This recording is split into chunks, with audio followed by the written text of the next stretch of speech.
Well, good evening, ladies and gentlemen. Welcome to this week's edition of Roundabout Sports presented by Interstate 70 Sports Media, where our passion is our profession. Also brought to you in part by Filthy Games Room, located in St. Charles, Missouri, off Newtown Boulevard. Filthy Games Room, buy, sell, and trade. We'll be talking about them a lot tonight. The largest collection of retro and current video games in the St. Louis metropolitan area. It is Wednesday, June 5th, 2024. A little bit muggy outside. Feel kind of proud. Yesterday was my birthday, turned 29. Feel a hell of a lot older than that, but you know what? Life is good.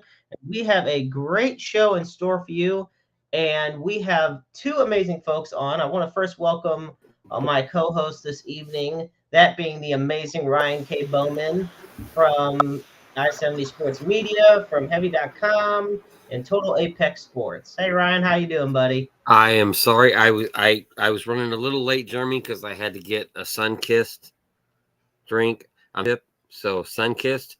You are the greatest. And as far as water goes, Ice Mountain, it is all you. We got one right here. So there's another one. And Ryan, how's your week been? Oh, it's been good. I mean, it's just I've been having fun watching little sports. It's been it's funny, Jeremy. The last time I talked to you, it's like we got so much stuff going on in sports, and it seems like it never dies down, does it? We do, and we have a lot to talk about in the world of sports. And I want to kick it off with a lot of St. Louis Cardinals talk to get things going. But just to give the folks tuning in a heads up, first, you can find us on Facebook, on X, and on YouTube at Interstate 70 Sports Media, as well as on my personal profiles. And you can find Roundabout Sports on Facebook as well. I also want to do a couple quick book shout outs. First, we got the great Ed Wheatley with his book, St. Louis Sports Memories, Forgotten Teams and Moments from America's Best Sports Town, available everywhere. And from the good doctor himself, For the Love of the Show, Pro Wrestling Fans Tell Their Stories, a great read as well. And I am very fortunate because I was able to get a signed copy from the good doctor himself in person at at the Fan Fest event at the Aviator Hotel. Now, in regards to the Cardinals, you and I could go all day talking about them, but this week we don't have to talk about them alone or with the two of us. The gentleman I'm about to introduce to the show, he is one of the original members of Interstate 70 Sports Media. I've known him even longer than that. Goes about 10 years I've known this guy. He's a dear friend, he's a hard worker, and he's a very passionate fan. So it's my pleasure to introduce the head of Cardinals Off the Cuff, the man himself, Mr. Andy Cockerill. Hey, Andy, how you doing? Hey, I've been watching you guys talk. I can't hear you at all. I don't even know if you can hear me. We can hear you. You can hear me? Mm-hmm. Okay. Okay. So, yeah, I was debating whether I should back out and come back in or what. Okay, well, we can hold on. Can you try that? Yeah, you try that. So we're going to let Andy try to get situated. It's okay. In fact, that gives us the perfect time to start talking about the first thing, and that is the fact that the St. Louis Battlehawks are home field dome bound. That is because by beating the San Antonio Brahmas 13-12 last week, the Battlehawks will be hosting their first playoff game, which is the XFL Conference Championship, that being against the Brahmas. So they get them twice in a row. And then if they win that game, God hoping they do, they will be hosting their own championship game, as the UFL title game will be held in the Dome at America Center. Ryan, your quick thoughts on it. I think you and I have talked about this before. It's just the phenomenon that's gone on with this team in St. Louis is amazing. I hope they win the championship. I think it would be a great moment in St. Louis sports. I know it's not a lot of people think, oh, it's the UFL, it's not a big deal. But to this fans in St. Louis, it is a big deal. They are a big deal.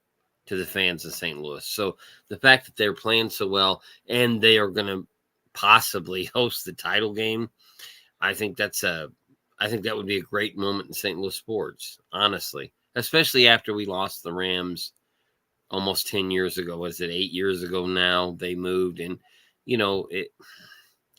just the whole idea that even though it's not NFL football, we still have football in St. Louis, and the city has embraced that team so much, and they're playing well.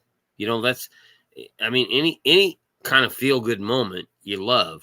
You know what I mean? Right.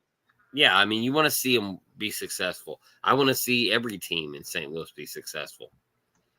Yeah, I absolutely do as well. And it's great because, the Battlehawks are the most successful team in the UFL in terms of attendance. They average 34,000 fans a game this season. And there's still tickets available for this weekend's playoff game on Sunday. But, it's exciting.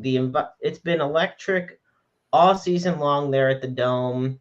The Battlehawks have had a lot more success at home than on the road. So this is the perfect chance for St. Louis to really make a big statement. And speaking of St. Louis football, the UFL came out with their all UFL team, and 5 Battlehawks, including Jacob Sailors and Hakeem Butler, were named to the team. So congratulations to all the gentlemen, and we put on I-70's Facebook page all the gentlemen that are a part of it. So can I ask you a question, Jeremy? How many times have you had a chance to experience that environment at the Dome? Because it just seems like because I have never gotten to go to a Battlehawks game ever, but it seems I'm season ticket holder. I've been a season ticket holder since the 2020 season that got canceled. And I just got word Andy is good to go. So Andy, we're going to bring you back on with us. Hey, and I'm going to shoot the question before we get into our Cardinals talk. So with the Battlehawks in the playoffs, how do you feel about the fact that, St. Louis is showing that they are more than just a baseball city? Yeah, I think it should make for a real nice day downtown, having the Cardinals host the Rockies, and then with the Battlehawks game.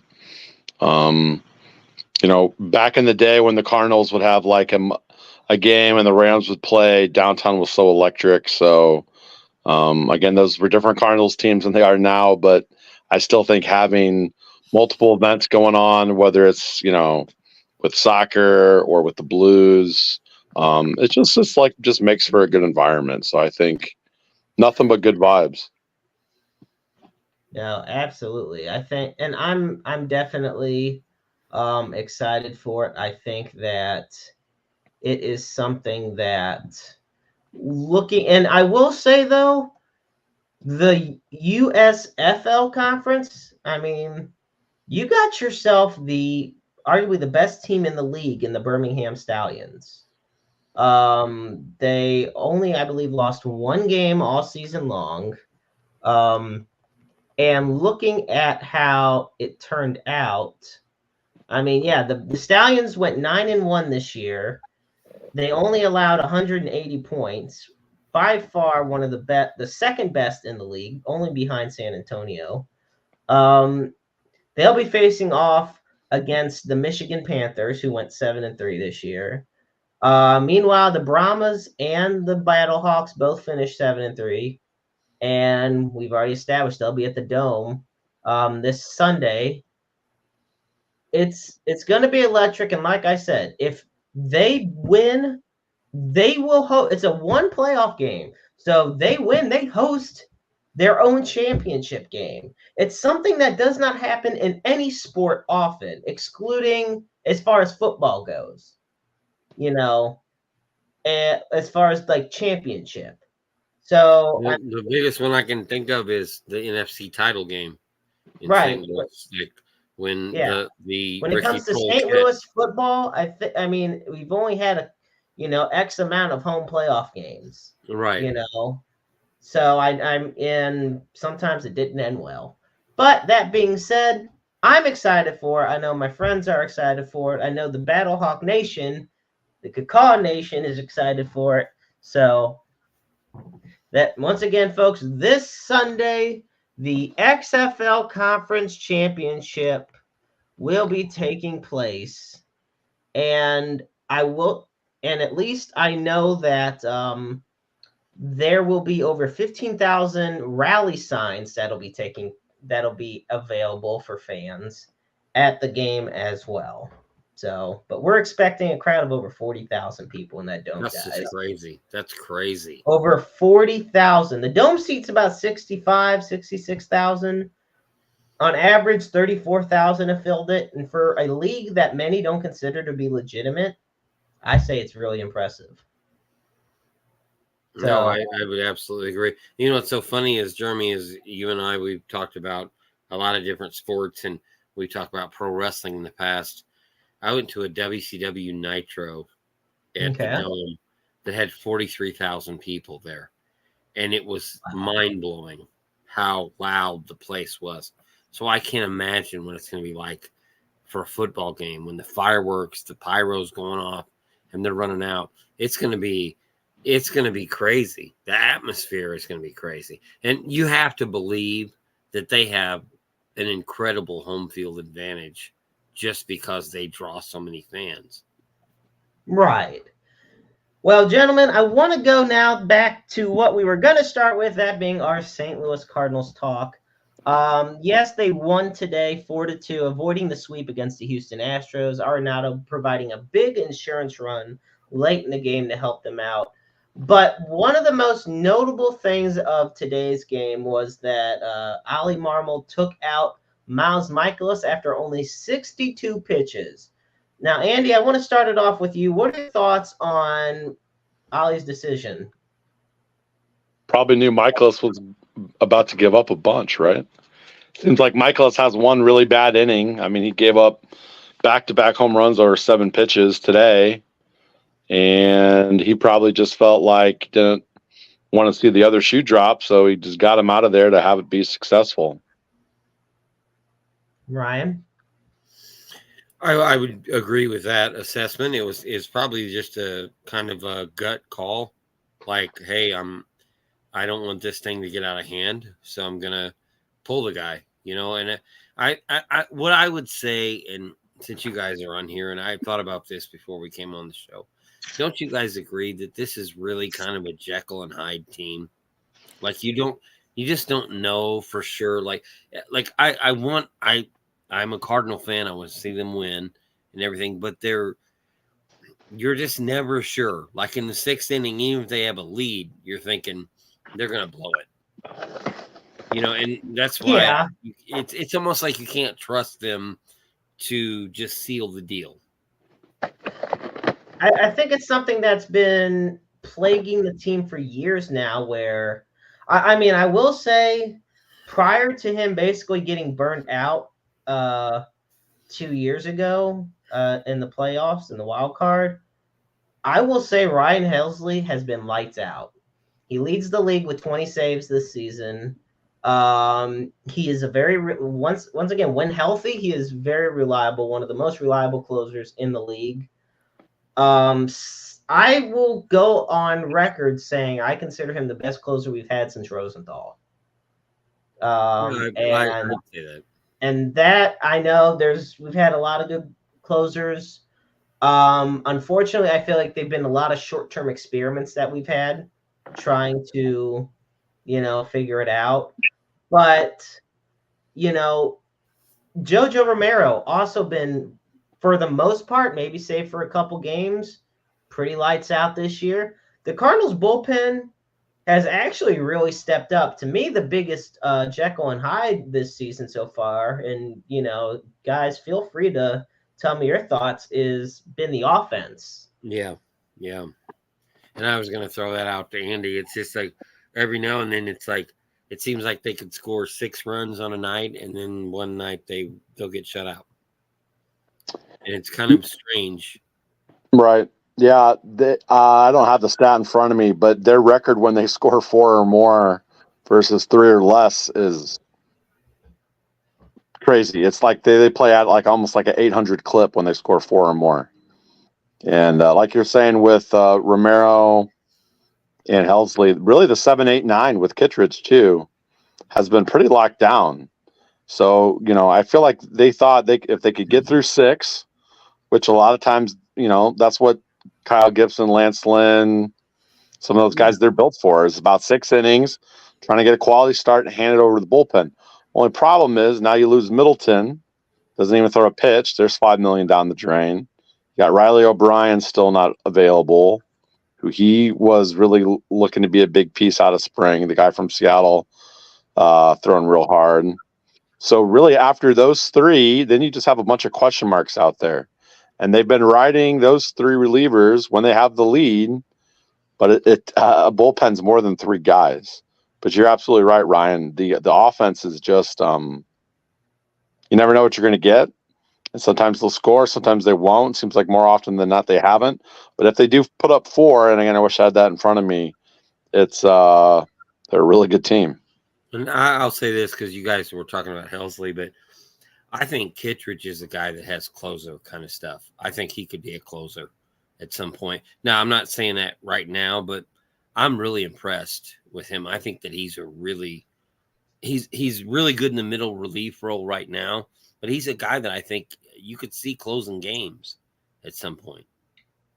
He closed a little bit in Tampa before he had his surgery, but he wasn't their closer. But I think putting Liberatore back in the bullpen helps because you have another weapon with him because he's been really good out of the bullpen. And he's lefty. Yep. And I really like Fernandez, who they picked up, Ryan Fernandez. To me, he's probably the next best guy out there. Everyone else is just kind of a stopgap thing. I mean, Kyle Leahy's had some good success, but I don't want to trust him with anything big. And then you got some guys that are hurt and guys that are just kind of pitching when they're up 5 or down 5 type thing. And that doesn't seem like that happens a lot lately.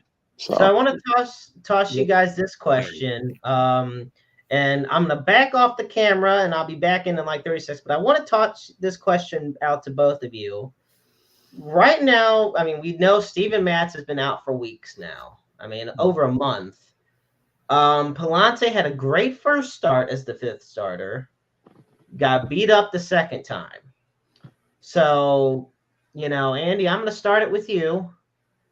What should given Middleton's injury, what the Cardinals are looking at as far as the bullpen goes, what do you do if you were the Cardinals with the trade deadline looming in order to handle the 5th starter situation?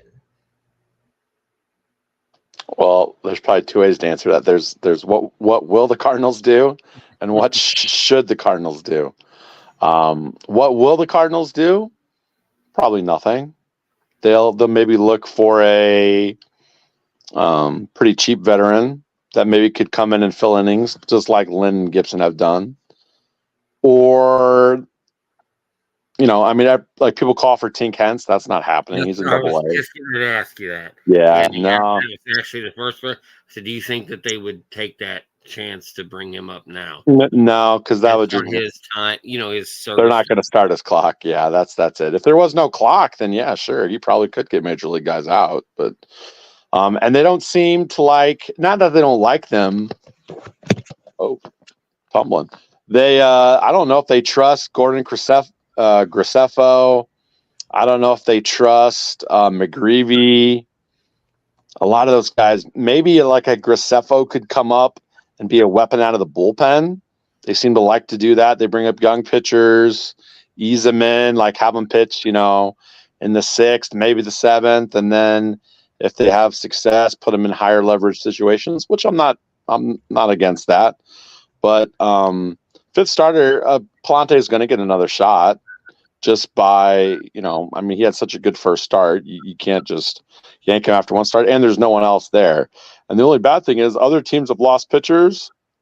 Pitching's always in high demand, so they're going to have to overpay I was seeing the lefty the White Sox has, Garrett. I want to say Crochet. I don't think that's how you say it. Yeah, it looks like crochet. Something like that. He's got such a high asking price. White Sox are going to want the sun and the moon for him. So, no, what will the Cardinals do? Probably nothing. And then what should they do? That's tough too, because I don't know. I mean, you don't want to trade a bunch of future away for guys that, like a stopgap thing that maybe, okay, it gets you into the wild card game. I mean, I don't think that's really going to do anything. Right. So what do you think? And before we change the subject, because we brought up Teen Kent's earlier, what do you think his upside is? Because I think he could be a really good starter for the Cardinals. I think he could be a Wainwright type of guy for the Cardinals. I think my biggest thing with him is just the innings load on his frame, because he's not real big. Well, he is definitely skinny. And that St. Louis summer might not be kind to that. But I mean, he's kind of built like Sonny Gray, to be honest. But I think the ceiling for T. Kent's is like a number 1 or 2, which, I mean, the Cardinals have like 4 number 4s and Sonny Gray. And Sonny Gray the last 3 or 4 starts has been like can't get past the 6th after he was just so good that first month of the season. So I don't know. Will they trade for something? I don't think so. The Cardinals seem to kind of hold on to their prospects until they turn into Dylan Carlson, right? When they have no value. And I mean, like Dylan Carlson, he was the main piece like for Soto, and they didn't want to pull the trigger. And now, I mean, you probably do that in a second, because he's just Carlson was a number 1. He was a first-round draft pick. Right. Yep. Out of California. Big. Kind of like a can't-miss kid. Yep. And I want to make it a quick note that Sonny Gray, he has dropped off a little bit, but thankfully for the Cardinals, given their investment, he's still 7-3 with a 3.0 ER or 3.00 ERA, in 10 starts and 77 strikeouts. Given the injury heading into spring training, and compared to the performance of the other starters, I mean, I think Sonny Gray has really paid off well. Mm-hmm. I know that Matt's, to me, is the weak link of that rotation. I think that a lot of people have talked to me in the past about how, they saw how he was with the Mets and were wondering why the Cardinals would sign him. And yeah, it's been an atrocious, signing. Lennon Gibson, pleasant surprises. I still maintain that Kyle Gibson's been one of the most underrated on the team all season long. But you still got that 5th starter hole. Problem is, like you said earlier, Andy, they already are down $5.5 million from Middleton's injury. So, and looking at some of the potential trade targets, first off, I mean, the trade deadline will be here before you know it. Right now, getting fast now. I didn't even realize how fast it's going to be soon. They're going to have to either figure out if they're buyers or sellers real quick. Right, I think now at this point, and I really, and Jeremy, I was critical of them early in the season, but I think they're buyers now. I think they're looking at maybe we could make a move and do something, and make the playoffs. But I will also agree that it's going to be a wild card spot, or it's going to be you make it a division series. They're not serious World Series contenders. They're not the Dodgers. They're not the, any power team right now in baseball. They're kind of limping through the season. Now, I got a picture that for both of you guys, this is just my thought. his win-loss record isn't pretty, but he has a 2.37 ERA in 12 starts. And he's got 50 strikeouts, which is just about a dozen or so less than Sonny Gray. That being Tyler Anderson for the Angels. Now, and one thing I think the Cardinals could also benefit, he's a lefty.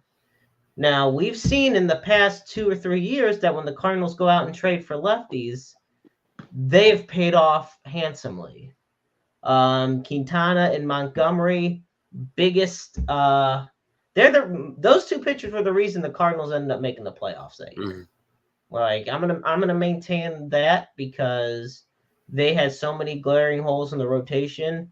It was a shame that neither of them stayed long term with the team. But there's just, perfect example right there. So what are your guys' thoughts?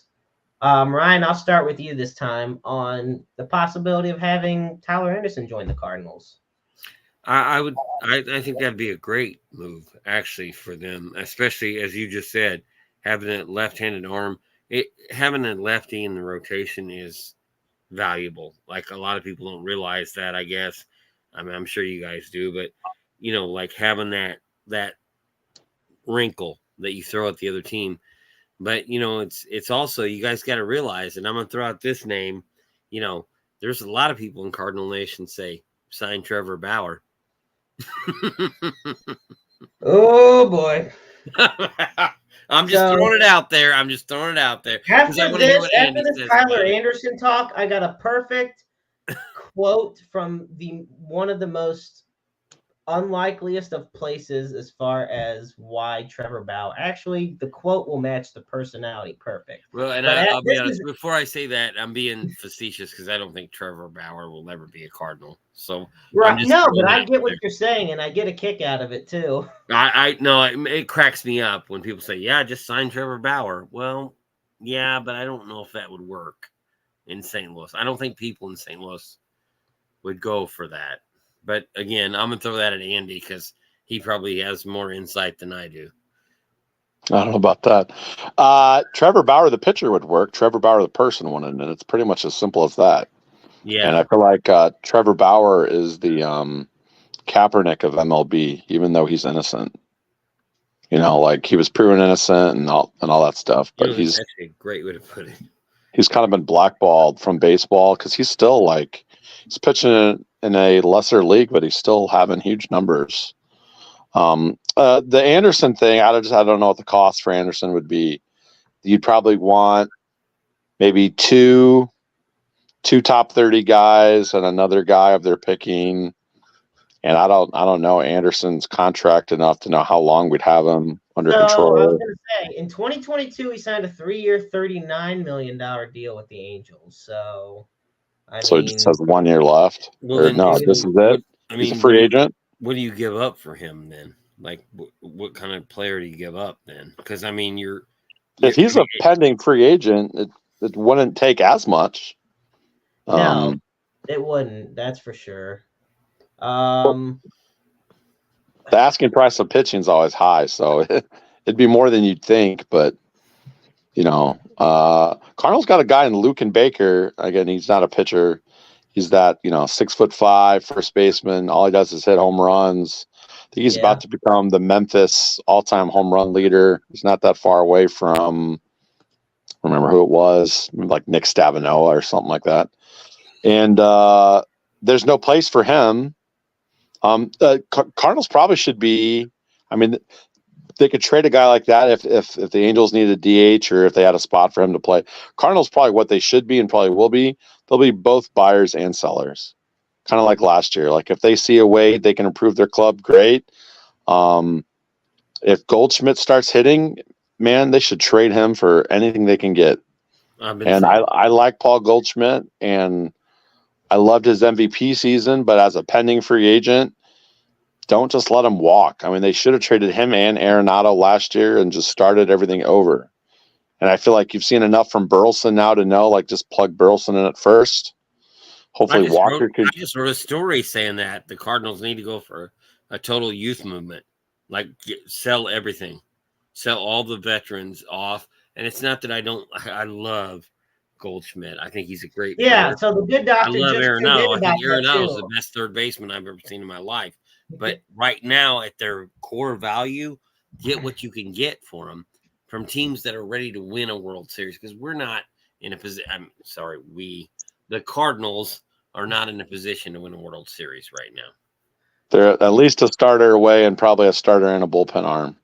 So and a consistent offense. The good doctor says Goldie would be great fit for Kansas City. Okay, and in a weird way, I do kind of get what he's saying. There is a lot of youth in Kansas City right now for the Royals organization. And I'm going to bring in his next because aside from Salvador Perez, the team's lacking a veteran leader with postseason experience. And of course, Salvi doesn't have a whole lot of postseason experience because he's spent his entire career with the Kansas City Royals. And I know that's kind of a dick thing to say, but meanwhile, you look at the Royals right now, they are 36-26. They already have 36 wins in the beginning of June. Yet all of last year, they had only 56 wins. So obviously, with the youth they have, they're doing great things. I can tell you where Goldie's going to go if he gets traded. Okay, if he gets traded, where do you think he's going to get traded to? I'm wearing the hat. Ooh, you think he's going to the Mariners? They need a first baseman bad. They have a lack at first base. They have a lot of young pitching. Ooh. And if the Cardinals are out of it, by the way, they have a really good record. They're in first place right now. So I think he's going to Seattle. Like, if they trade him, that would be a good trade partner. That would be a good place to send him. He would have a chance to play in postseason. And the Cardinals, the Mariners have a lot of good young arms. I would trade him to Seattle. Okay. Cardinals were in on the Seattle arms, but I think it's going to take a lot more than Goldschmidt for one of those young arms. And again, I'm sure Goldschmidt has a full no trade and he can pick where he goes. So if he's not a big fan of the Space Needle, he won't end up there. Well, right. I mean, anybody that's saying, I see that there's a bunch of people saying he should go to Kansas City. Actually, Kansas City to me is one of the greatest up and coming young teams. They have so much good young talent. But again, Seattle to me makes a lot of sense because they're in first place. They need veterans. They need a leader like that. And a lot of those young teams that are up and coming teams late in the season, they will trade for a guy like that. And to me, that makes the most sense. And hopefully, if the Cardinals make the right move and get the right talent from them, they can, basically it's kind of one of those situations. If Seattle wants to sell out to win a World Series, then the Cardinals are in the catbird seat. Right. Well, if they want to give up a lot for that big bat in October, because I got a feeling Goldschmidt would be one of those guys that would switch places, and in October he would shine. So, we've seen that with guys in the past where they get traded in October and they end up being a hero in the playoffs. I can see him doing that. And even if it's not Seattle, I could see him doing it in LA. I could see him doing it anywhere. Like, he's the kind of guy that if he gets traded to a contender late, he might be that last piece of the puzzle that puts them over the top. Absolutely. Gentlemen, we're going to take this quick moment to thank the amazing sponsor, that being Filthy Games Room, official sponsor of Interstate 70 Sports Media and Roundabout Sports. Filthy Games Room is located at 3479 Newtown Boulevard, St. Charles, Missouri, 63301. Now, Filthy Games Room has the largest selection of video games, both retro and modern, in the St. Louis metro area. If you go through the entrance, you'll actually find almost a dozen vintage arcade machines, all free to play. Great for the kids to come in and try out, and great for the adults to go in and relive some great nostalgia. I felt proud that I was rolling pretty good on Tetris just last week, in fact. And it was a great pleasure. You can find the folks at Filthy Games Room at all local conventions. They were just at Illinois Game Con in Bloomington, Illinois this past weekend. They did fantastic job. It was a pleasure seeing Ben Bizzle, the head of it all. This was his dream to turn into a reality. Be sure to check out him along with Scott and Isaac and Ari and Jacob. Absolutely fantastic group of amazing workers, gamers, and dear friends. They are open from Wednesday through Saturday, 12 to 8 p.m. That is Filthy Games Room, buy, sell, trade. And also be sure to take a part in their patrons program where you have the chance to get up to 10% off games and get also a lot on trade-in value. Also here on our break, I want to be able to promote the fact that we have a couple great books. One is by our dear friend, the amazing Ed Wheatley, that being the St. Louis Sports Memories. Give me just 1 second while I show this, and I'll be right back, gentlemen. St. Louis Sports Memories by Ed Wheatley. Forgotten teams and memories from America's best sports town.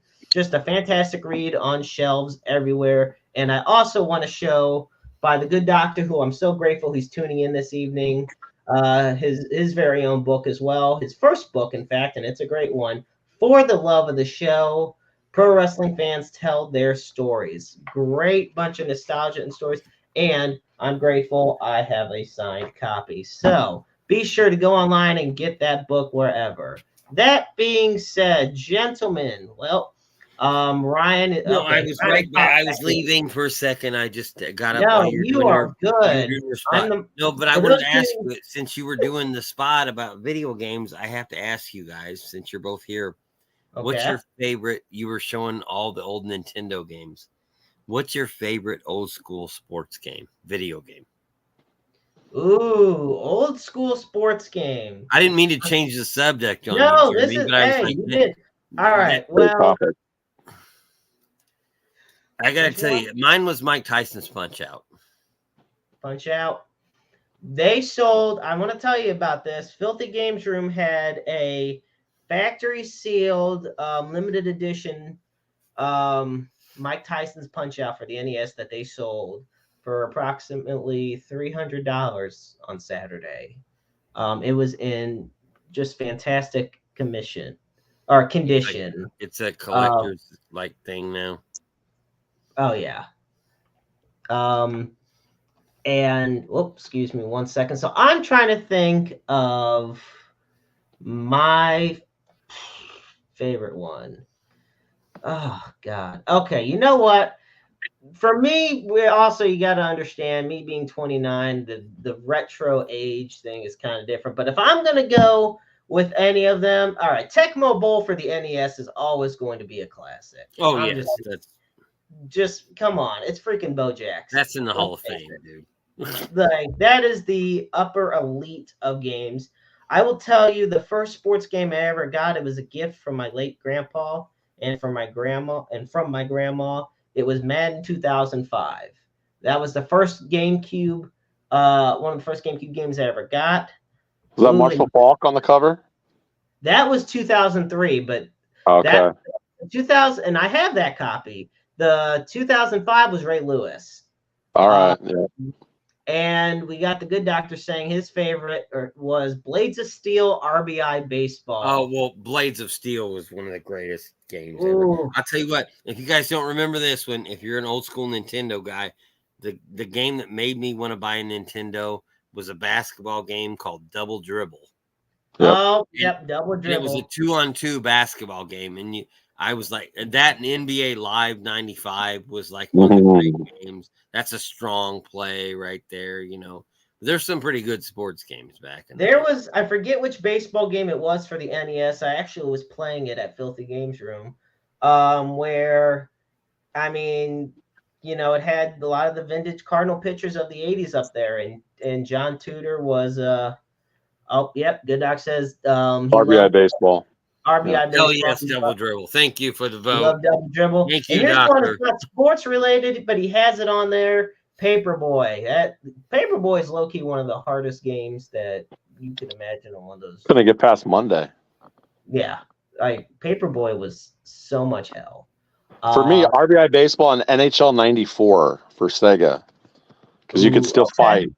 I think '94 was one of the only ones you could fight still, and you could drop the gloves. And 2003 with Jerome McGinley that I used to fight with Chris Pronger all the time when he was on the Blues, and being able to use him and fight. So I might have contributed to the early retirement. I'm sorry, Chris. There was a NHL '94.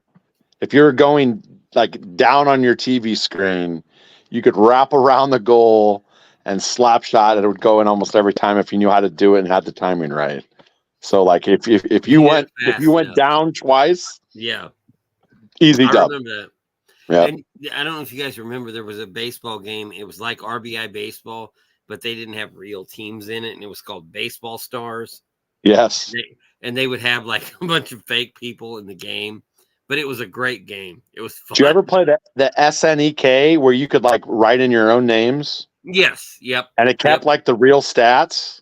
Yeah. Yeah. That was like ahead of its time. I was gonna say back then to be able Bases Loaded was another one. Jeremy Bases Loaded was Bases awesome. Loaded. Bases Loaded was a great one. That was the first game where I remember you could actually hit the guy. You could throw it and like beat him in the head. That was awesome.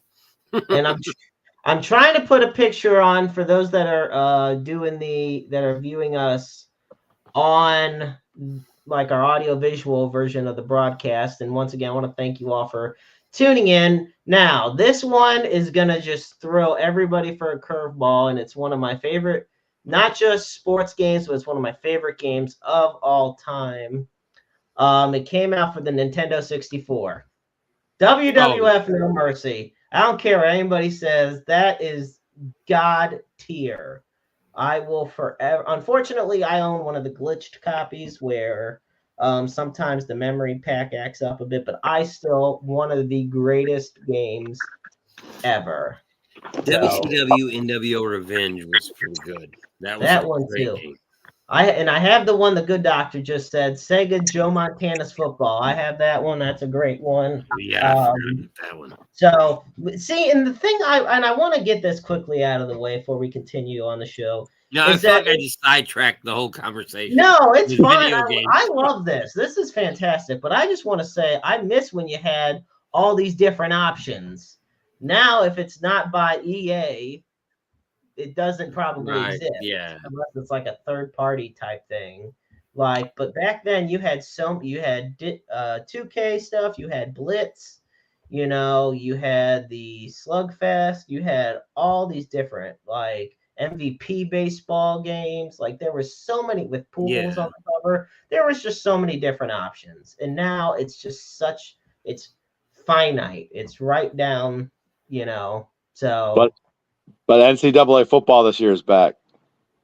That is true. Awesome. And believe me, when that time comes, we will be ready and we'll be talking a lot about that. I've lost friends over that game. Yeah. I've been waiting 10 years for this. Although the Good Doctor says he read an early review that there's no mascot game mode or high school play. You know what? At this point, and it sucks, but it's beggars can't be choosers at this point, how I look at it. So I'm going to just cherish what's in there. So before we went to commercial, we had talked about a lot of prospects in the Cardinals farm system. And yes, July 19th is the release date for NCAA 24 or 25, I'm sorry. But there's one guy, once again, and maybe it's because I'm a lefty, maybe it's because I'm a southpaw, I got bias. I'm excited, and it's probably not going to happen until either 2025 or 2026. I'm ready for the call-up and debut of Pete Hansen. He has a 3.64 ERA in the minor leagues right now. He's just 23 years old. He was a third-round pick in 2022. And right now, I mean, they rule him overall. They give him a lot of credit on his slider and his changeup. They think he's got really good control overall, but they say he does need work on his fastball and his curveball. So he's still in Peoria, right? yes, he is still right now in Peoria. Yeah. We met him earlier this spring. He's an A-ball right now then? Yeah, high A. Okay. Yeah, he got called up from Palm Beach a while back, and he's now in Peoria. And that's fine, and I'm not even saying this to rush him or anything. I'm just saying I'm excited for because we've talked about what the Cardinals can do this year. In a way, I mean, maybe there is just this thing where the Cardinals just hang on as best they can this year. Let the guys that they have in the minors right now develop, and then use those guys and work from there. Well, that's what I think, and I'll throw this at Andy, but I feel like you've got guys that eventually a guy like Victor Scott is going to be a player for you. Jordan Walker at some point is going to hit major league hitting. Tink Hence is going to be a pitcher.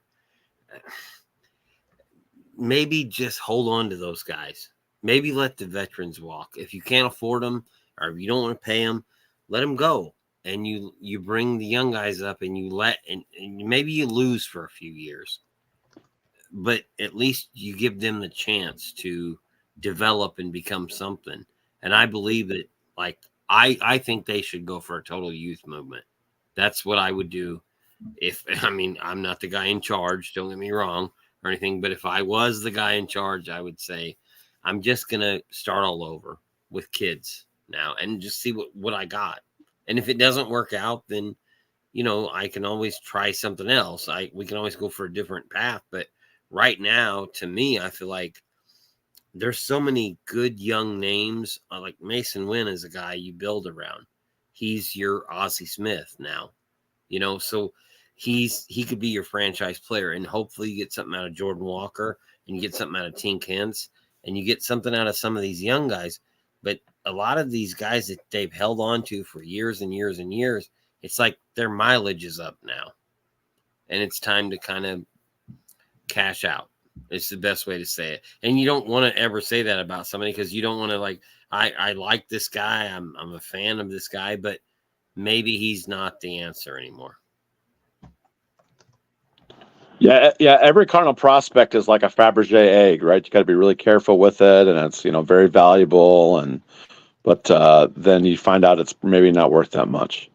And they definitely need to figure out who it is going forward, because let's look at all the outfielders in the last 5 years that's been in their system, and then has kind of gone down or gone up. I mean, they've had probably 10 outfielders that, including with this year's group. And Victor Scott, I mean, we don't need to list them, but as I'm about to list them, I'm kind of going against the grain here. Yeah, I know, but that's fine. Bader, O'Neill. If you want to go back a little bit with Adolis, Rosarena, Lane Thomas. Lane Thomas is one that nobody ever mentions. Mm-hmm. I'm sad. Look, I really thought, one that people started talking about more in the past year or two was Patrick Wisdom. But lost in all that, I mean, I thought Lane Thomas was going to be a great fit. I really did, and once again, I don't know what it is about these outfielders that they're just being brought up and shipped off, or traded and then shipped off. Like, it is a rotating assembly line in the outfield for the St. Louis Cardinals. I mean, and there's more coming. That's the other thing with, but yeah, they need to figure that out. I mean, they're kind of getting that same way with pitching now. They have pitching that is close, but it's like, are they going to use them? Are they going to keep them in AAA? It's like Mo a couple weeks ago on Camo X was saying I don't think just the trust is there quite yet with them. Okay, well, it's just like the thing with Jordan Hicks. Okay, is he a starter? Is he a reliever? Do you guys know what you want to do with these guys? And I'm sorry, I don't mean this, and I'll ask you, a lot of people, I've written about this probably 20 times since last season. I still think the dumbest move he's going to have ever made is trading Tyler O'Neill, because that was the guy that, look at the outfield they could have right now. They could have a Rosarina, a Dulles Garcia, and Tyler O'Neill as their 3 starters. What do they have right now?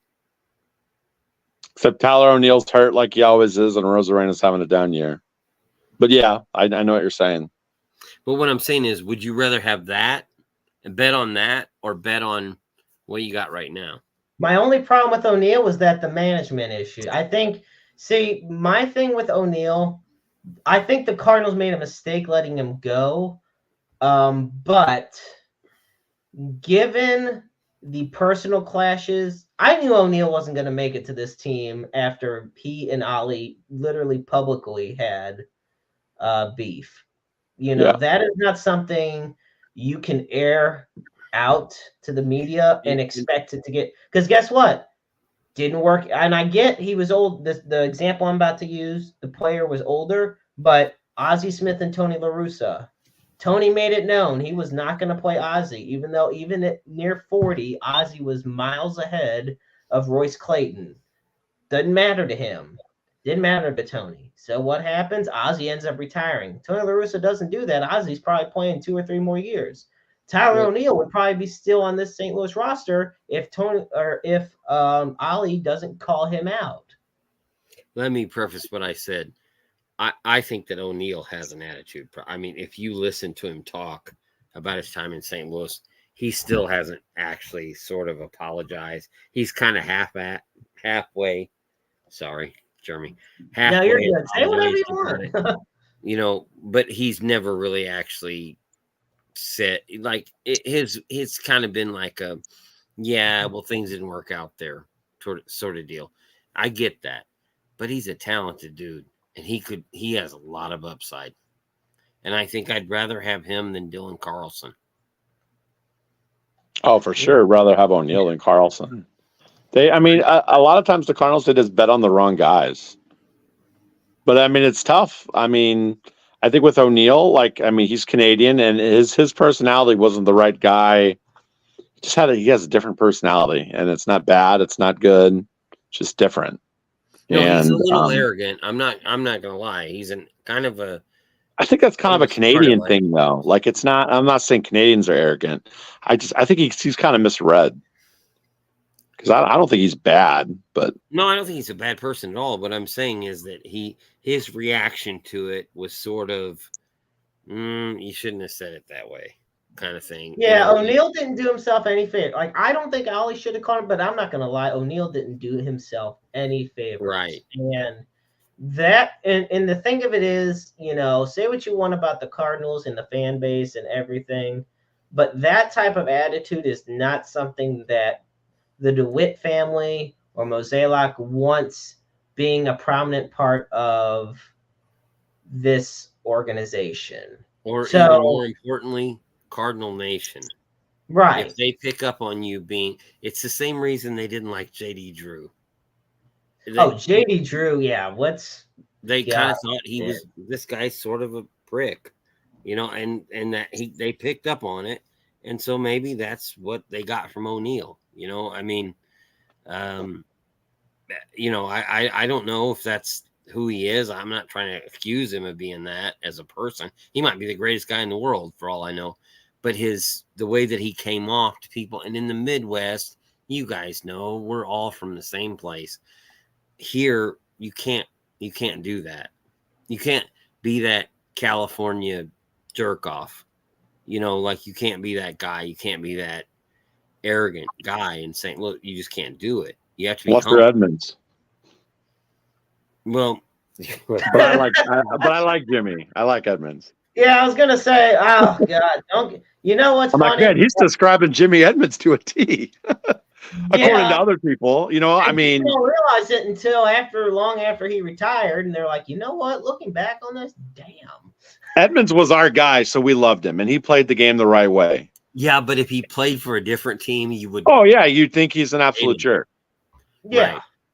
And he had that half shirt. That half shirt was awesome. Oh, the half shirt, yeah, it's classic. This is a Still true has one of my story. Honestly, favorites. when he played there, his wife and my wife were friends. My ex-wife, they became friends. So that's how I got to know Edmonds a little bit. And he is kind of like, I don't want to say this like in a bad way, but like it's almost like he doesn't realize other people exist. That's the best way I can just. It's like you know, yeah, I'm me and you're whoever you are. kind of. So I mean, it's not, I mean, I hate to say it because that's not a bad. He's not a bad guy or anything, but I'm just saying, like, he's kind of Jimmy's real happy being Jimmy. Let's just put it that way. Good way to describe it. Yeah, I really feel like kind of like the similarities there with JD Drew and O'Neal is they didn't play through injuries, and they didn't always look like they were giving it their all. And in St. Louis loves themselves a scrappy Bo Hart or a scrappy Joe McEwing or Schumacher. You look at a Joe Blue McEwing, collar, and I forget where before just now I last heard that. You know what it was? It was talking about the longest hit streaks by a Cardinals rookie. And I believe Joe McEwing owns the record for it at 25 games. I think he was an assistant coach for the White Sox, isn't he? Or was he? Yes. Or something. And it was so funny because, you know, his stats are nothing special at all. He didn't even play a super long career, but everybody loved him. Like, he was just so beloved in St. Louis. In fact, he was only on the team for 2 years in St. Louis. But it was what he did in those 2 years because he was just so flashy as far as his hustle, his heart. Like, okay, if you don't play through injuries, that's one thing. Injuries are one thing. But if you're healthy and you visibly don't put in the effort when you're out there, doesn't matter what sport, doesn't matter what field, that causes me to lose a lot of respect for you. Now, I'm not okay, I'm going to tell you guys right now, one of the players who I have the utmost respect.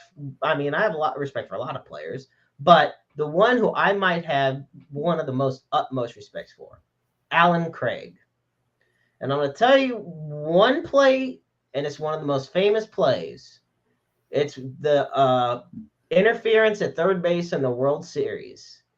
Because he was lingering hamstring injuries like crazy. The guy could barely walk. And you see him hustling like crazy. Like, we thought he was going to tear a muscle trying to get home. And he puts his heart into it. And, you know, they called interference on the Red Sox, on Middlebrooks. And, you know, the Cardinals won that game. But people had such a renowned respect for Craig for putting in all that effort, you know?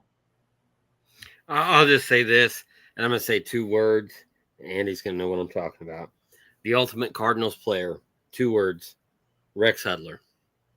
Oh, sure. That was like the guy. Like when Wonder he came Dog. here. Yeah. Like it was like, that's our guy. Like he got adopted by the town, you know? Yeah, like, and look at that. Even the good doctor says Rex Hudler as well. Yeah, he was the ultimate Cardinal. Like he was a hustler, hard-nosed player, and you know, but there was other guys like that. You know, I think Cardinals fans always respected the way Willie McGee played the game. Like he was quiet and humble, and he played the game as hard as he could. You know, there were a lot of guys that played for the Cardinals. Like if you weren't that kind of guy, you couldn't play for the Cardinals. Like you weren't going to last long here. Yeah, especially when you don't run hard to first on Ladies' Day at the ballpark, and then you flip off the fans and get drug out by Herzog, you get traded for Ozzie Smith, and the answer to that question would be Gary Templeton. Yeah, man. And also, you don't grab your crotch at the fans and say, "This one's for you, baby." That you don't do that either. You also don't do cocaine in the locker room. That's also a bad idea. Well, that's a Hall of Fame first baseman there. Yeah. Well, yeah, I've heard that. Somehow. And then, I'm trying to think who threw at him. Remember, like the Soto shuffle in the playoffs when he was doing that? I don't think it was Michaelis. Maybe it was Michaelis. And when you said grabbing your crotch, that's what I thought of. And it's just like a guy like that is not going to work in St. Louis, or it's going to take a lot of humbling. Gary Templeton. Yeah, here's another one. Ray Langford.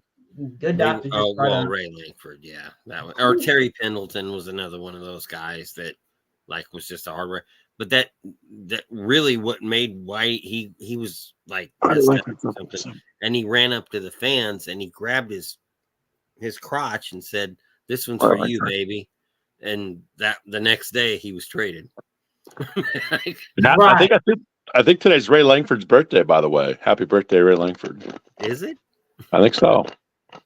Well, let's see. I'm gonna. Today is Ray Langford's birthday. The Cardinal Hall of Famer turns 57 today. Now, I think one of my favorite stats was that he hit more home runs at Busch Memorial Stadium. How many? Do you know? Number 2. Was he? How many? No, he's number 1 at Busch too. But how many home runs did he hit? Busch Stadium. I know in his career. I wish I remembered off the top of my head how many. 123. Yeah, 123, because I know he hit 238 in his career. So, and then it's funny when we're talking about players that like the heart and soul and epitomize what it means to be a Cardinal. And then you got, I love I love this comment by Jeremy. He goes, Jack Clark was until I met him. As far as one of his favorites. And then he says, Milt Thompson, LOL, such a lazy player. Okay, I'll tell a Jack Clark story. Yeah, not like somebody. He was like a hero of mine when I was a kid, but when I met him as a grown person, I didn't really find him to be very nice. So that's probably pretty accurate. An arrogant guy. Here's the whole thing, though, with meeting somebody. And, you hear it from enough people, it probably has a little length to it. But imagine if, 365 days out of the year, you're pretty cool to everybody except, that one day, those couple days. So I and I've heard more bad Jack Clark stories than good. But I feel like that'd be so tough. Well, yeah, and I agree. And Jeremy and I, we've talked a lot about. I know a lot of people in pro wrestling, and it's hard for them. Like when you're getting off an airplane, and there's like 100 people waiting to shake your hand. Yeah, you're gonna sometimes come off maybe not that nice because you're tired or you just want to go home. So I can understand where people maybe don't always make the best impression all the time. God knows I don't. Right. I mean, I'm not always the greatest guy in the world. When I first wake up in the morning, I'm not the most pleasant person, So I mean, it's not like you can't judge somebody based on if they have a bad day. You're very right about that. And I would say that when and Jeremy knows because he's been around a lot of pro wrestlers too. It's a very hard life and it's a lot of traveling and miles, and all you want to do is just go home at the end of it. And you have people in your face. It's very, you want to be polite to them, but it's very hard. Like, it's like you can't be that guy all the time. So I understand what you're saying. I mean, maybe the time I met Jack Clark, he was having a bad day. I mean, that's just how it is. Yeah, there's that old cliche about never meeting your heroes. But I will say, perhaps top 3 favorite wrestler. He might be my favorite wrestler of all time, Mick Foley. And he had done a comedy show out at the Galleria in St. Louis during COVID. I want to say 2021. And I got a VIP ticket, so after the show, I was able to get an autograph and a picture with him. I could care less, even if I got the autograph. I just wanted to get a picture with him because that's, in a weird way for me, that documents it better for me. Like that type of thing just is more personable and means a lot. And I go up there, and he just looks at me and he goes, "Are you nervous?" And I said, "A little bit." And he goes, "That's okay. That's how I was when I met Olivia Newton-John in '79." Well, And I got the Nick chance. Roy, I like what the good doctor says here. Quick sidetrack for it. But he says, "I've worked with Mick several times, and he's a class act. Like arguably one of the nicest guys. You watch interviews with him, like he is just genuine, lovable guy. And I think it goes without saying which pro wrestlers, big name wrestlers, are not." Well, Jeremy, I will tell you this story. When back years ago, I used to do some ring announcing. I did like PA stuff for a wrestling company. And my whole life as a little kid, my favorite wrestler was Ricky Steamboat. Ricky the Dragon Steamboat was like my favorite wrestler. Okay. And so that night, I go into the building and they said, "Well, the guest tonight's Ricky Steamboat." And I was like, "Oh my God." He's like I felt like a little kid. I was 40 years old and felt like a little kid. And then he came in the building, he shook my hand, and he, met my wife and everything. And he was like, "Oh, it's great to be here with you," and all that stuff. And so when they say don't meet your heroes, well, I got to meet my hero, and he was actually pretty awesome. He was a great guy. So, Ricky Steamboat is one guy out of every wrestler in my whole life. He'll always be my favorite, only because my whole life as a kid, I looked up to him. And then when I finally got to meet him, he was awesome. Like, he was this great person. And I was like so impressed. Like, I can't believe he's such a good-hearted human being. And, just like what you said about Mick, like you meet the person, you're like, I can't believe this person I watched and idolized my whole life is actually just a regular human being. They're actually decent, No, absolutely. So I want to go back to, we talked about nearing the trade deadline, but we're also a month away from the All-Star break. Looking at the Cardinals, first we're going to go with the Cardinals, and then I actually do want to include the Royals in this. Looking at the Cardinals, which players do you see making because the balloting's also opened up. I do want to say today the ballot opened up for the All-Star game voting for the fans. Which Cardinals do you see making the All-Star team this year? Andy, I'm going to kick it off with you. Probably Helsley. But I think it'd be better if he just had the time off and didn't have to pitch. Ryan? Maybe Sonny Gray. I don't know. The All-Star game really has lost a lot of luster for me in the last 10, 15 years. Yeah. So many guys opt out. Got guys that should be in the home run derby that don't do it. It's just like, I don't know.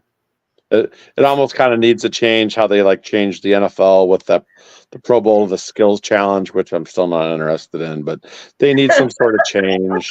I don't know. Playing tag football. Right. Still not interested. I get a kick out. Oh, man. No, I would say absolutely 100%. If two Cardinals make it, it'll be Gray and Helsley. I can't argue with that. That's probably about right. That's the only two that actually deserve it. Maybe Wynn, but there's a lot of good shortstops. That's a tough position to crack, and no one's going to know what he's doing. So I think the kid from the Royals, he might end up getting the most votes. Bobby Witt Jr. Bobby Witt Jr. is an MVP candidate right now. And honestly, Salvi is too. But Bobby Baseball, and I do like what he says about I like that nickname, Bobby Baseball. Bobby Baseball, I love that. He says Seth Lugo potentially as well, and I was thinking Seth Lugo has had a great young campaign here. Eddie, who's tuning in, also says Alec Burleson. He thinks makes it. Maybe as a reserve, maybe. only as a reserve, because the thing of it is, Alec Burleson is one of the hottest in baseball right now, but it's been such a short stint. This is not, keep in mind, Alec Burleson's streak, this has not been him 2 months of the season. This has been him 2 weeks of the season. And that's where, to me, Helsley, like I said at the top of the show, Helsley leads the league in saves. That gets you on the All-Star team. Whether or not, you look past the game, I just consider the consideration of being named an All-Star. I look at that, and I think Helsley makes it. I will say, I think if he didn't get hurt, Contreras would have made it. Contreras was actually doing really well. Sonny Gray, I can see making it. So I got Sonny Gray, I got Helsley, as a reserve, I got Mason Lynn. I think, especially because he's constantly at 300 or just under it. Usually the only time, he gets rest days here and there, but what do you expect? He's a rookie. They definitely want to give him that time off. So I see 3. Looking at the team, I got Gray. Two max. There's no way they get 3. I don't think so. They're just not good enough. With this record, it's going. And you're going to have 5 or 6 Braves, and you're going to have 5 or 6 Dodgers, and you're going to have probably 8 Phillies. Yeah, 5 Phillies. The Phillies are probably going to make it. Let's face it. You're running out of spots. There's just not going to be enough spots. So that's why I at the very least, I think Pete Alonso is going to be on there. He's going to make it. So if half the team opts out, then maybe you get like a third. Okay, that'd be the only way. And that's fair. At the very least, you get Helsley and Gray. Helsley's a lock. And Gray, if he pitches more like he did in April than he has at the end of May, should make it. But that's probably about it, unfortunately. Yeah, I was going to say, there is nobody that hits at the plate that is worth an All-Star nod this year. A, because of how they perform, and B, look at the rest of the league. These guys are just tearing up. Philadelphia is 42-19 right now. The Braves have one of the best records in baseball, and they're still 7 games behind Philadelphia. The Royals had an incredible hot streak where they won, I believe, 13 of 15, and they were still 3 or 4 games behind Cleveland. The Guardians are one of the best teams in baseball and in the American League. They've become a favorite.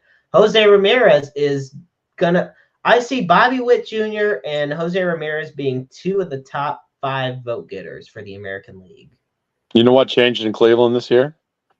What's that? So they were like the, I think, 29th or 30th as a hitter's park, and now they're number 2. They took off basically kind of like the foul poles, or not the flag poles, at Wrigley. They have all those flag poles on the top of Wrigley Field that rotted off before they won a championship. Little subtle dig at the Cubs. But they had something like that on the top of their stadium. They took them out, and now it has totally changed the wind pattern, and the ball is just flying out of that place. Just one little subtle change in that park, and now it's turned from a pitcher's park to a hitter's park overnight. So now you're getting the Colorado Rockies treatment almost with how. Pretty much, yeah. Right now they are. You know what? And I look at it because they're 21-7 at home. So, and they have the bats to put a lot of damage. Yeah, 750 at home. That's sick. Who's the kid that plays second base for Cleveland?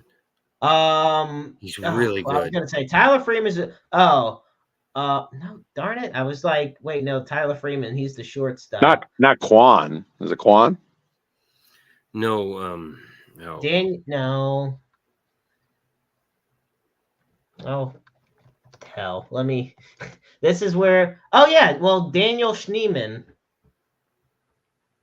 Is it Gabriel Arias? Arias, yeah, he's good. Arias is really good as well. I'm like trying to think. I'm guaranteeing that. I mean, we got Tyler Freeman, Gabriel Arias, and Daniel Sheeman. They're the three main second basemen for the Guardians, and all three of them have done fantastic. But of course, the team starts and finishes with Jose Ramirez. He's Well, yeah. I mean, he's at Babe Ruth pace right now. As far Are you as thinking Rocchio, Brian Rocchio, or Andres Jimenez? Andres Jimenez is the kid I'm thinking of. All right. Oh, okay. Didn't he used to play? Is he not playing second base for them anymore? I think. Did he switch positions? I thought Andres. No, he's still at second. Yeah, I mean, he's their starter at second. Yeah, that's what I thought. He's a pretty good player. Yeah, he's good. I like a lot of the players in Cleveland. They've got a really good. They hit like crazy. Yeah, and I want to see. I mean, and the good doctor's talking about the Yankees. Obviously, they're first in their division, but on top of that, they're the best in baseball right now. They're 43-19. You know, it's insane. Now, and this is not in the Yankees. You know, we just came off a season where the Yankees, Cardinals, and Red Sox all missed the playoffs in the same year. A rare occurrence. It never happens. Yeah. Yeah. It sounds crazy, but yeah, that never happens. One may miss the playoffs. Two is even rare territory, but for all three, that, you know, you're really thinking crazy. We were talking about the All-Star game, and before I interrupt you, Jeremy, I was giving Bobby Witt his props. The other guy that I will give mad props to is the kid in Seattle. I like that Rodriguez kid in Seattle. I'd love to see him in St. Louis with a Cardinal uniform on. Julio Rodriguez. Yeah. J-Rod. He is amazing. Well, he's already won the I think, let's see. I was going to say, didn't he? He's Rookie of the Year, and he's been an All-Star winner. Yeah, he's kind of struggling this year, isn't he? Yeah, he's kind of not gotten out of the gate real fast, but he's got all the tools still. Right. He's one of those guys that you'd like to go watch play. You know? Yeah, we'd include Goldie in a trade for him. No problem. Yeah, I'd be good with that. I'd take Julio for Goldie. That'd be fine. Straight up. You think they'll go for it straight up? 0 chance. Well, I mean, look, I was going to say at 23, have fun with that. They're going to look. So I just have a couple more things I want to talk about before we start closing up shop for the evening. The first thing I wanted to bring up for the Cardinals is,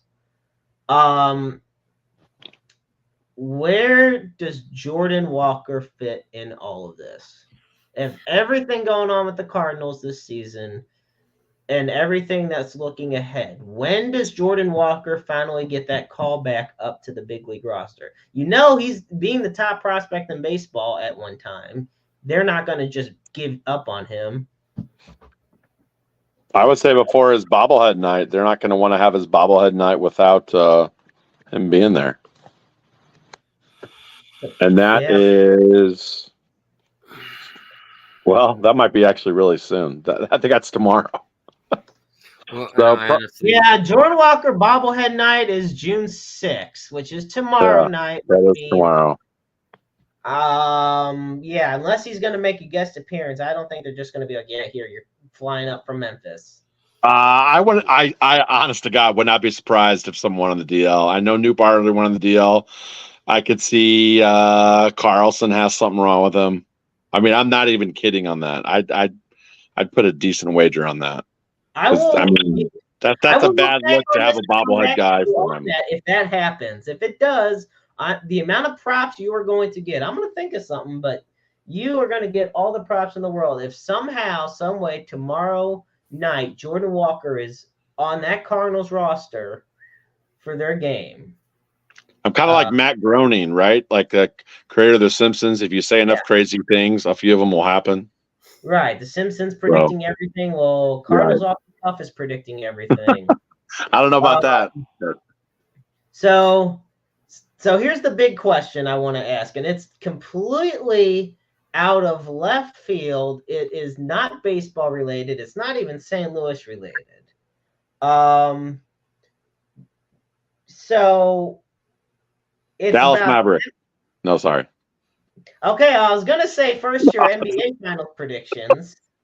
But I also want to know, is this the year the Cup comes home to Canada? It has been since 1992/93 when the Stanley Cup was won by a Canadian team, fellas. It's crazy because I feel old and I wasn't even born yet when it happened. But the Edmonton Oilers are in the Stanley Cup against the Florida Panthers. So Edmonton has the perfect chance to bring it back home to Canada. I say that because I do associate the Stanley Cup with Canada. Because I have a lot of drunken fans and friends in Canada that I just want to see them like partying on the streets and get arrested and stuff. So that's it. Like whatever. I want to see them drinking out of the Stanley Cup. I want to see all of it. We got our thing in St. Louis a few years ago. I want to see Edmonton get one. Like I would love to see that. I would say why not? Yeah, go Oilers. I don't know if you've seen their kind of their newest, most popular fan online. I have. I think I have actually. The female in the upper deck. Yeah. Or in the upper. Yeah.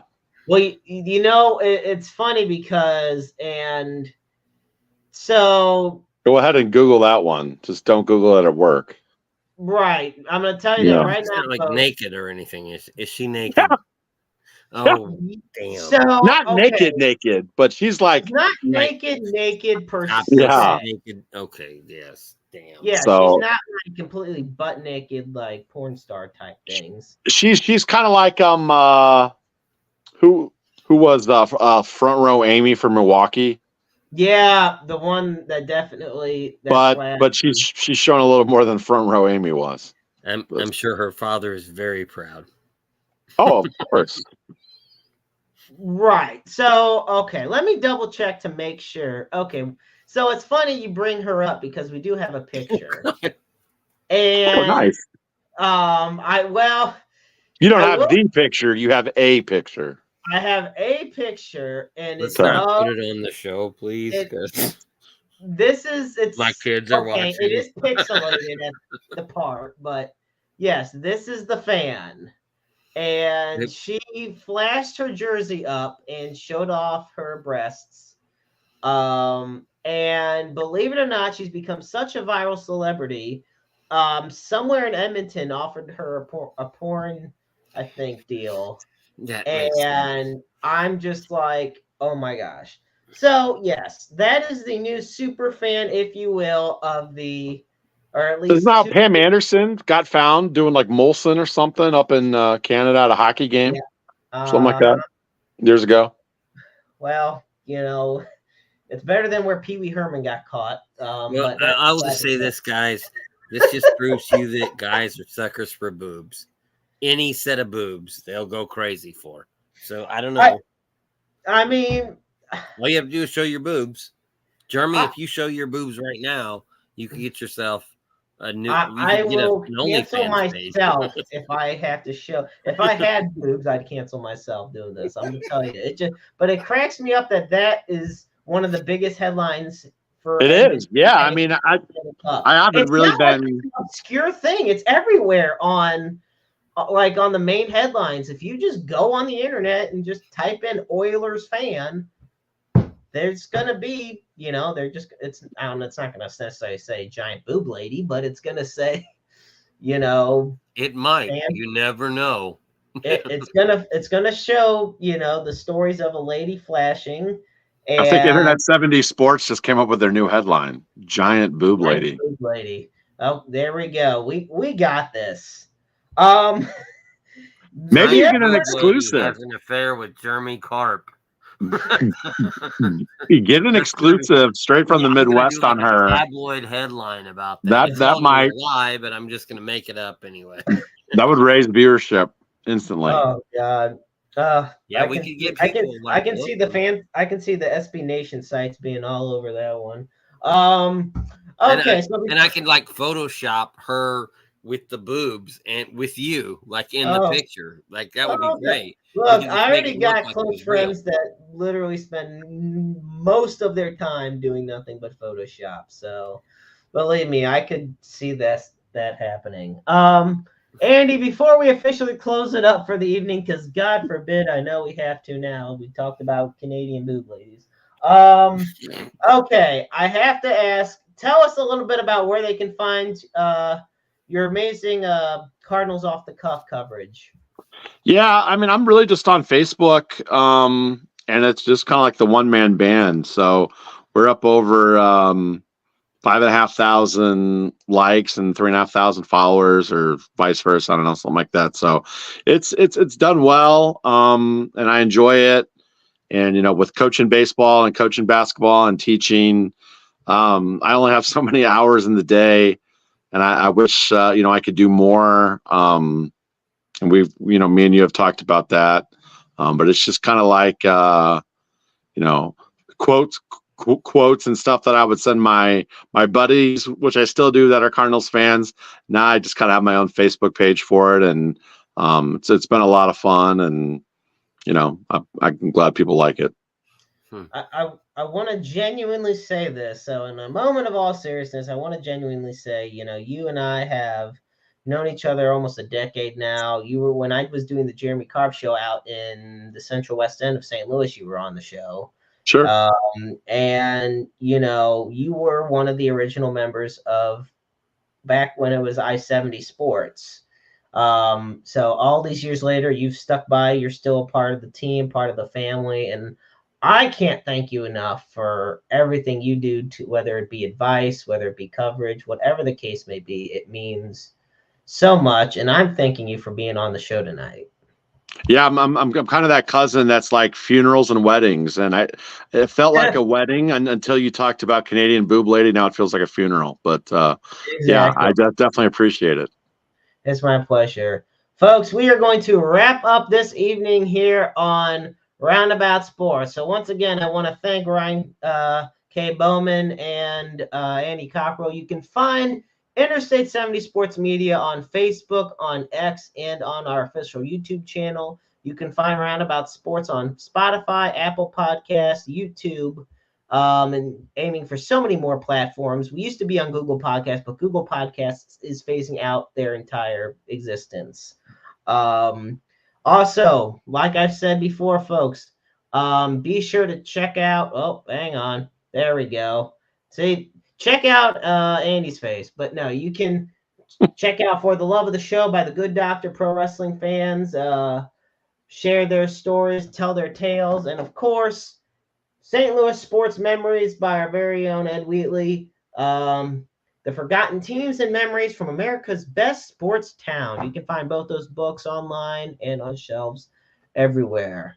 Of course, also, I want to close the show by bringing up, of course, we always put up the NAMI helpline. And for that, it is 1-800-950-NAMI, 1-800-950-NAMI. NAMI is the National Alliance on Mental Illness, the largest grassroots mental health organization in the nation, dedicated to building better lives for those who struggle. And we also will close with posting the Suicide and Crisis Lifeline. And for that, you dial 988. The line is open 24/7, 365, 366 on leap years such as this year. Understand that you're never alone out there in this world, folks. We all struggle with something, whether it be physically, mentally, spiritually, emotionally, financially. That doesn't mean that your struggle has to be faced alone.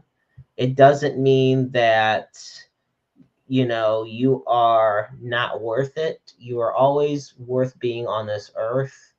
You're always loved. You are just a phone call, an email, a message away from getting just those listening ears that could save a life. And you could also be those listening ears as well. I want to thank everybody for tuning in. Join us on June 19th when we have Tyler Cooley on. And stay tuned on the Roundabout Sports Facebook page and on I-70 Sports Media as we keep you posted for who will be on next week. And, of course, be sure to head to Newtown Boulevard and check out Filthy Games Room in St. Charles, Missouri. I'm the Maestro, Jeremy Karp. Thank you so much. And remember, life is a book full of empty pages just waiting to be written in. Make your lives worth reading. Good night, everyone.